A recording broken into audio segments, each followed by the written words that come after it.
Hello everyone 26 జనవరి రోజున విజయ్ దేవరకొండ అన్నది అయితే మాత్రం ఓ టీజర్ వచ్చింది. చిన్న టీజరు టైటిల్ అనౌన్స్మెంట్ అయితే వచ్చింది. అది చూసి అయితే మాత్రం షాక్ అయినా నేనైతే. అరే అమ్మ ఇది అసలు అన్ఎక్స్పెక్టెడ్గా ఏంది అని చెప్పేసి అని అనుకున్నా.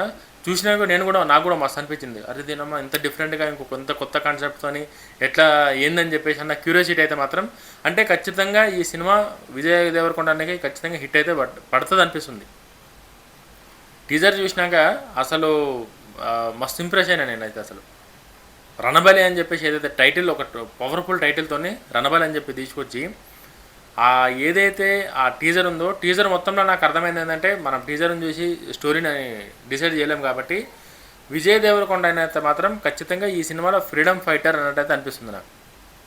ఫ్రీడమ్ ఫైటరు అంటే ఆకలి చావుల నుంచి, ఆకలి తిప్పల నుంచి, నీళ్లు లేక తిండి లేక ఏదైతే బాధలు పడ్డారో అందే నోటికడికి వచ్చే తిండిని అవతలడు గుంజుకుంటూ ఎట్లుంటుందో ఈ కాన్సెప్ట్లో స్టోరీని డిజైన్ అయితే మాత్రం ఆ చిన్న టీజర్ ఏదైతే ఉందో ఆ చిన్న క్లిప్ ఏదైతే ఉందో ఆ క్లిప్లో చాలా క్లియర్గా కనిపిస్తుంది.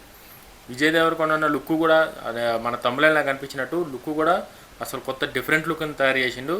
ఖచ్చితంగా ఫ్రీడమ్ ఫైటర్ అంటే మనకు అందరికి తెలిసిందే, స్వతంత్రం కోసం పోరాడిన యోధులు. ఆ బ్యాక్గ్రౌండ్లో అయితే మాత్రం స్టోరీ ఉన్నట్టు అనిపిస్తుంది. ఎందుకంటే మీకు టైటిల్ ఓపెన్ కాగానే ఫస్ట్ ఒక చిన్న పిల్లోడు మొత్తం బాడీ అంతా ఎండికపోయి తిండి లేక మొత్తం ఎండికపోయి ఏదైతే ఉందో వాడికి వాళ్ళమ్మ కష్టపడి కొన్ని గింజలు తీసుకొచ్చి ఏదో చేసి తినిపిద్దామన్న టైంలో అక్కడి నుంచి వాళ్ళు ఏదైతే బ్రిటిష్ వాళ్ళు లేకపోతే ఎవరైతే ఉన్నారో వాళ్ళు వచ్చి ఆ తిండికడి గింజలను కూడా తీసుకొని మన సంపద, భారతదేశ సంపద ఏదైతే ఉందో బ్రిటిష్ వాళ్ళు భారతదేశ సంపదని ట్రైన్లలో మొత్తం తరలిస్తున్నట్టు. అంటే మన భారతీయులకు కాకుండా మన లోల్ని కేవలం ఒక పనోళ్ళగానే ఆ పనోళ్ళు కూడా ఎట్లా తిండి నీళ్లు ఏం వేయకుండా ఇట్లా చాకరీ చేయించుకొని నానా హింసలు పెట్టి మన భారతీయుల్ని. అంటే ఈ బ్యాక్గ్రౌండ్లో స్టోరీ అయితే మాత్రం క్లియర్గా అర్థమవుతుంది. మీరు క్లిప్ చూసినట్టు మాత్రం రణబలి క్లిప్ చూస్తే మాత్రం మీరు క్లారిటీగా ఫైనల్ గుర్తొచ్చేది అదే. మనకి ఇంతకుముందు చాలా సినిమాలు వచ్చినాయి దీని మీద, స్వతంత్ర పోరాటాల మీద దాని మీద. బట్ ఇది మాత్రం ఎందుకో కొంచెం డిఫరెంట్గా అనిపిస్తుంది. ఖచ్చితంగా కొండన్న ఈసారి మాత్రం బాక్స్ ఆఫీస్ని షేక్ చేస్తానన్న ఫీలింగ్ అయితే కలుగుతుంది నాకు.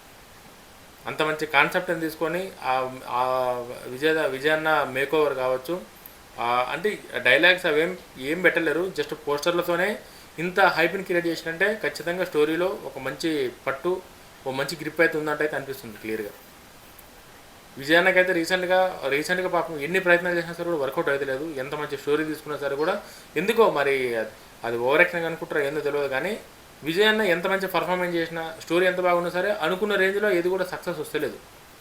చాలా పెద్ద లైనప్లు అయితే ఉన్నాయి. ఇప్పుడు నెక్స్ట్ రౌడీ జనార్దన్ ఒకటి ఉంది, ఇప్పుడు ఈ మూవీ ఒకటి వచ్చింది, ఇంకేవో 2-3 మూవీస్ లైన్లు ఉన్నాయి. మళ్ళీ అన్ని పాన్ ఇండియా రేంజ్లో పెద్ద భారీ బడ్జెట్తో అంత మంచిగా ఉంటుంది. కానీ రిజల్ట్ దగ్గర మాత్రం ఎందుకు అనుకున్న రిజల్ట్ వస్తలేదు విజయానికి. బట్ ఈ సినిమా ఏదైతే ఉందో, రణబలి సినిమా ఏదైతే ఉందో ఖచ్చితంగా విజయ్ దేవరకొండ స్థాయికి ఖచ్చితంగా పెద్ద బిజినెస్ అయ్యి ఇండియా రేంజ్లో ఒక పెద్ద రీసౌండ్ వస్తుంది అన్నట్టు సిమ్టమ్స్ అయితే మాత్రం చాలా క్లియర్గా అనిపిస్తుంది ఆ క్లిప్ చూస్తే. ఎందుకంటే అంటే ఈ డైరెక్టర్ని బట్టి ఆ స్టోరీని బట్టి కొన్ని ఇది అనిపిస్తుంది. ఇదే అంటే కాన్సెప్టు పాతదే కావచ్చు, మనం చాలా సినిమాలు చూడొచ్చు ఈ బ్రిటిష్ వాళ్ళు మన మీద అట్లా చేసి ఇట్లా చేసి ఉందో. బట్ దాన్ని కొత్తగా తీసుకొచ్చి ఇప్పటి జనరేషన్కి అర్థమయ్యే విధంగా ప్రజెంట్ చేసే ప్రయత్నం అయితే డైరెక్టర్ చాలా గట్టిగా చేస్తున్నారని చెప్పి అయితే మాత్రం అనిపిస్తుంది క్లియర్గా ఈ క్లిప్ చూసుకుంటే. ఈవెన్ బీజిఎంలు కూడా ఇద్దరు మ్యూజిక్ డైరెక్టర్ కొత్త వాళ్ళు లేకపోతే హిందీ మ్యూజిక్ డైరెక్టర్లు తెలియదు. బట్ సౌండ్ కూడా ఒక డిఫరెంట్ సౌండ్తోని జస్ట్ ఒక చిన్న టీజర్లోనే ఇన్ని అర్థమయ్యేటట్టు ఇచ్చారంటే ఖచ్చితంగా మూవీలో చాలా పెద్ద సబ్జెక్ట్ ఉంది, చాలా పెద్ద కాన్సెప్ట్ ఉంది అనేది అయితే మాత్రం నాకు చాలా క్లియర్గా అర్థమవుతుంది నాకు. ఈవెన్ మీరు నా వీడియో చూసినాక మీరు రణబలి టీజర్ అని చెప్పేసి మీరు టైప్ చేయరు, మీకు చాలా క్లారిటీగా మీకు వస్తుంది, అప్డేట్ వస్తుంది. మీరు ఆ టీజర్ చూస్తే మీకు అర్థమైపోతుంది నేను చెప్పింది కరెక్టా రాంగ్ అని చెప్పేసి.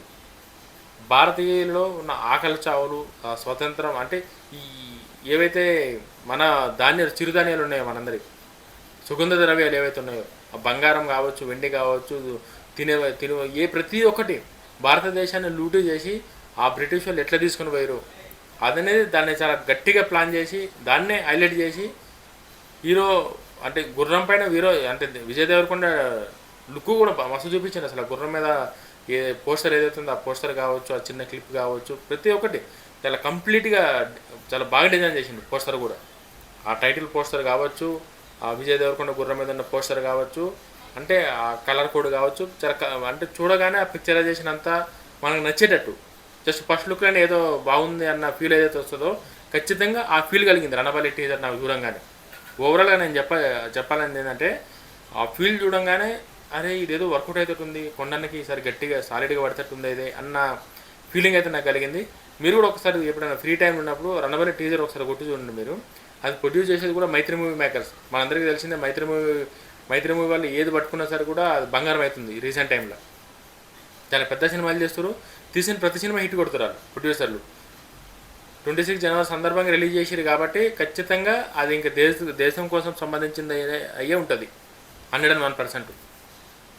26 అంటే ఇంక తెలిసిందే కదా అందరికి గణతంత్ర దినోత్సవం కాబట్టి ఆ రోజే దేశం కోసం ఒక మంచి సందేశం ఇవ్వాలన్న కాన్సెప్ట్తో ఈ టీజర్ రిలీజ్ చేసినట్టు అనిపించింది. పెద్ద ప్రొడ్యూసర్స్, పెద్ద budget cinema pan India range release చేశారు కాబట్టి ఖచ్చితంగా అందరినీ ఆకట్టుకునే రేంజ్లో ఉంటుందని చెప్పేసి నేను అనుకుంటున్నా. నెక్స్ట్ ఏదైనా పెద్ద టీజర్ కానీ నెక్స్ట్ ఏదైనా అప్డేట్ కానీ ఒక పాట కానీ వస్తే మనం దాని గురించి మాట్లాడుకొని ఇంకా ఎక్కువ ఎక్స్ప్లెయిన్ చేస్తారు సినిమా కోసం. వీడియో కానీ నచ్చితే ఛానల్ సబ్స్క్రైబ్ చేసుకొని లైక్ చేయరి. జై హింద్.